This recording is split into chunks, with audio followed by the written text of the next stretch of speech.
السلام علیکم۔ حضرت محمد صلی اللہ علیہ وآلہ وسلم کا ارشاد مبارک ہے کہ مسلمان کا صدقہ اس کی عمر میں اضافہ کرتا ہے اور بری موت سے بچاتا ہے۔ اللہ تعالیٰ اس کے ذریعے تکبر اور فخر جیسی بیماریوں کو زائل کرتا ہے۔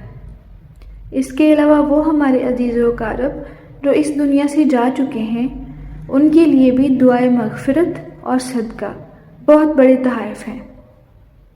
صدقے کے ذریعے اللہ تعالیٰ ہماری مصیبتوں، پریشانیوں اور آفات کو ٹال دیتا ہے، اور صدقہ اللہ تعالیٰ کے ساتھ تجارت ہے جو اللہ تعالیٰ اپنے بندے کو 10 گنا بڑھا کر واپس کرتا ہے۔ اس لیے اپنی استطاعت کے مطابق، اپنی حیثیت کے مطابق صدقہ کرنا اپنی عادت بنا لیجیے۔ جزاک اللہ۔